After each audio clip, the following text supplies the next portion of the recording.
Madat, and welcome to Careers of the Future, a show where students can hear directly from Ms. Smileys at the leading edge of their fields about how to most effectively prepare for the future of their work. My name is Haya Panjwani. I'm on Dia Smiley's youth team. I'm a student and your host for today's episode. Today we'll be exploring product management with Shemin Nurmohamed. Shemin is Senior Vice President of Product Management at Pitney Bowes, a company that has shaped the world of e-commerce. Shemin, thank you so much for joining us. Thank you for having me, Haya. Firstly, do you mind defining what product management is? Sure. So product management has a very vast definition, and it's slightly different in every company that you interact with. But in its essence, product management is a role that takes into account everything from inception to the sunsetting of a product, so the entire life cycle of a product. But what I'd like to do is just go into a little more detail to explain it. So product management actually starts with the strategy of the company and making sure that the products are aligned to that strategy. The second step is something called ideation, so coming up with ideas for new products or upgrades on existing products. And ideation for me is just looking at the singular pain point of the client.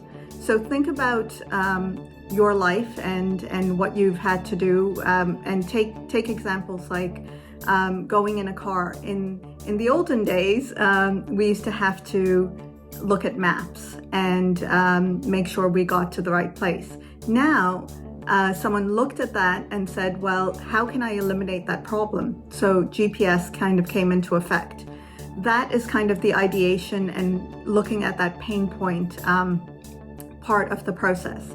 After that, you go through a business plan to see, well, how many people actually have that pain point and what can we do about it? So looking at how much it would cost to develop either software or hardware to solve for that pain point. That's kind of the second step. It's creating that business plan. The third is working with engineering, whether it's software engineers, mechanical, service engineers, and coming up with a roadmap for the company. The fourth step is working with finance, sales, and marketing to make sure that we have the pricing, the go-to-market channels that are required, as well as the service that's attached to it. And then finally, there's the feedback loop of service and customers back into the product management team. So that's kind of the life cycle of product management. There's so many steps to product management I would have never known. What was your journey into product management? So I had a fairly unusual journey. I started off by actually studying chemistry in a liberal arts school along with Near Eastern Studies. I went into finance to start off with. Then I actually didn't like it. I didn't like investment banking, and I thought I'd do a master's in Middle Eastern civilizations. But I went back into finance after that. Then I moved to Paris and I had to teach chemistry. So it was kind of very varied at the beginning. But then I started with IBM and I moved up the ranks in finance until I was CFO in several different departments. And then from there moved to sales. And after sales, I actually moved into a different company in sales, did strategy, operations, and then moved into product management last year. So a fairly unusual track, but if you heard the definition, there are piece parts where I always interacted with product management, so I knew a little bit about it. But that's the mechanism I got in there. That's a very interesting journey you have from chemistry to Middle Eastern studies all the way back into finance. That's incredibly interesting to hear. So where do you see your field going in the future? So one of the things that really surprises me, and I didn't really appreciate it until I came into product management, is the fact that it's a global company, and not only every product that we see is actually global, whether it's a piece of plastic that's being built in China or Vietnam, to different circuitry that's required across the globe. So the first piece of this is really, I think more and more products are going to be global products. They aren't going to be local products. The second is this disruption that's going to be fairly consistent, whether it's understanding AI and blockchain and how those can actually influence the products you have, whether it's that new smart kid who thinks about a problem and finds a very creative way to solve it, but that's simple, and creates a startup that's going to disrupt the industry, or whether it's a question of just managing in a matrix organization. I think more and more complexity is going to be part of the product management life cycle.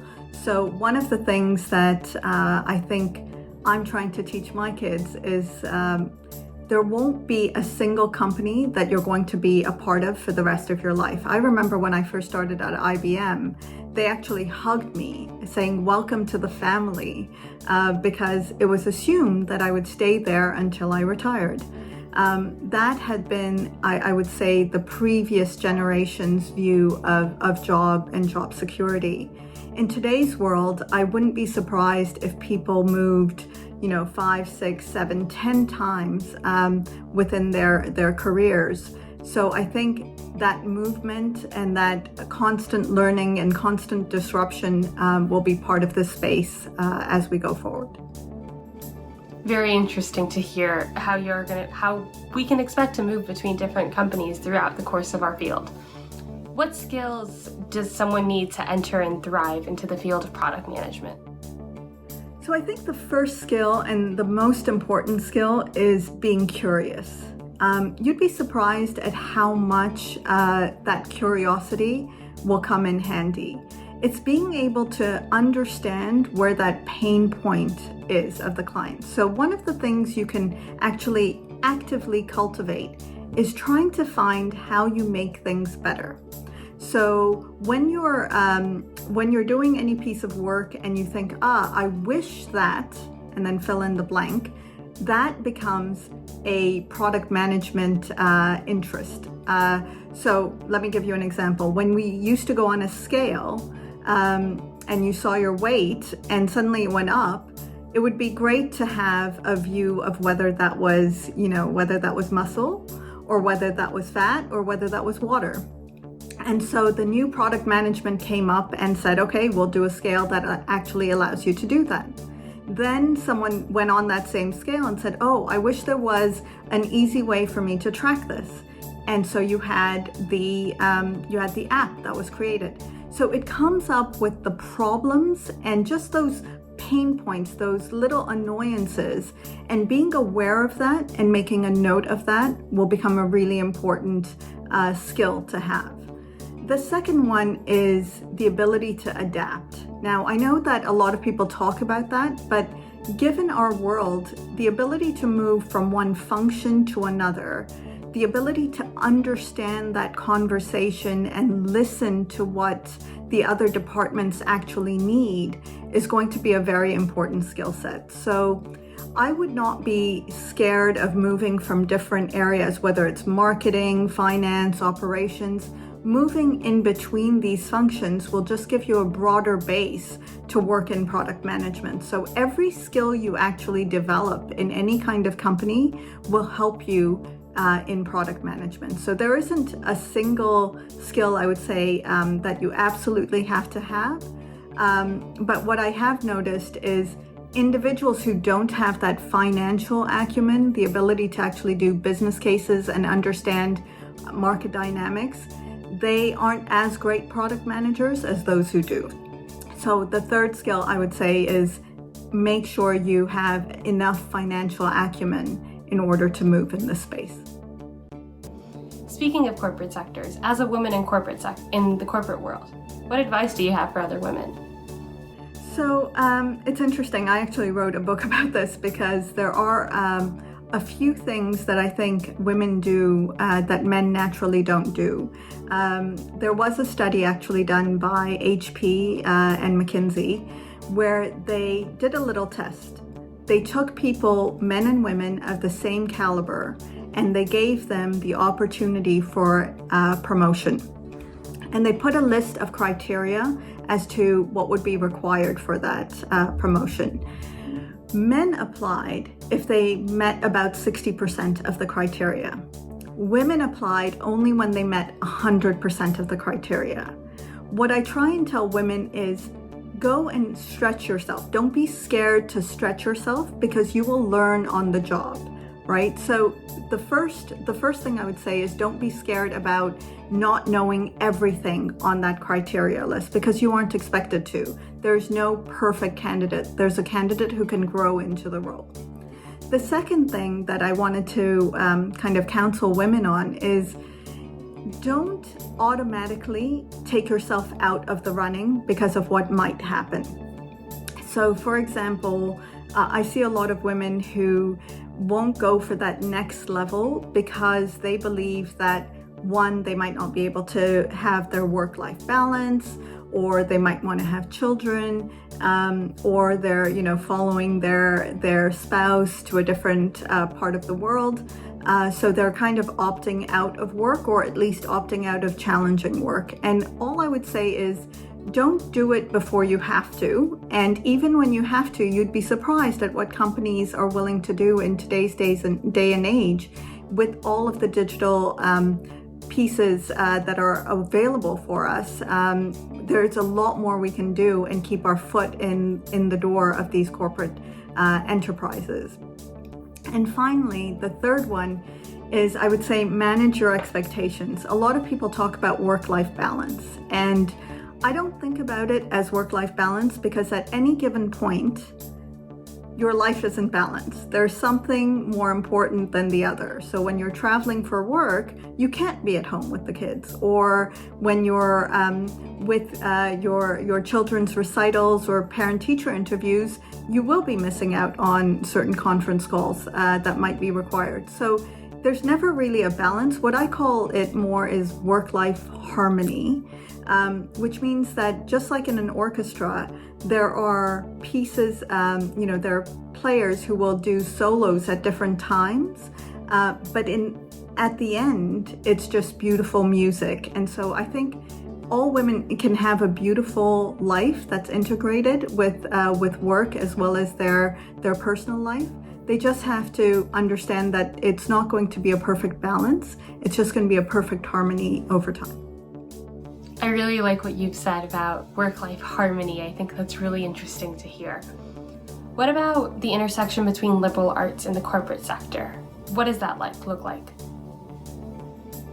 So that's a very interesting one. And I believe you've had other speakers talk about liberal arts. I'm a big believer in liberal arts because I feel that for the next generation and for the future of work and where it's going, I think a liberal arts education will probably help more than anything else.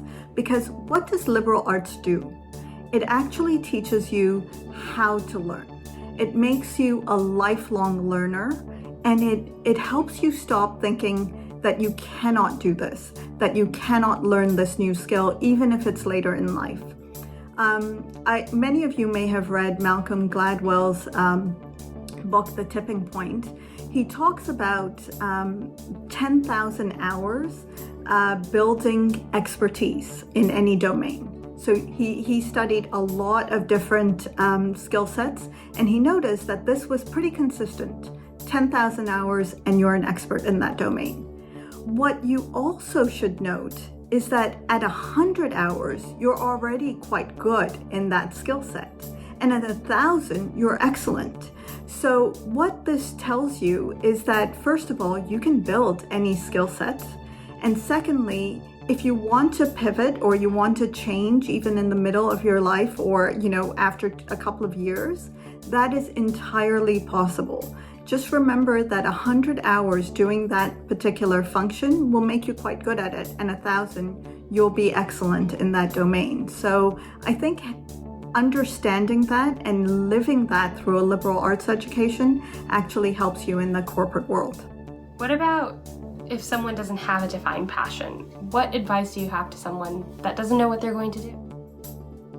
So I think this was, if you ask my husband, this was my perpetual question, because he knew his passion ever since he was 4 years old. And I after I had graduated high school, I had no idea what I wanted to do. So initially I thought, okay, I'll be a doctor or a lawyer. Those were kind of the only two things that I knew about.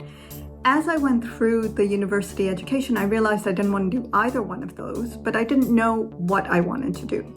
So one of the pieces of advice that someone gave to me is, don't expect to know it. You will find it over time.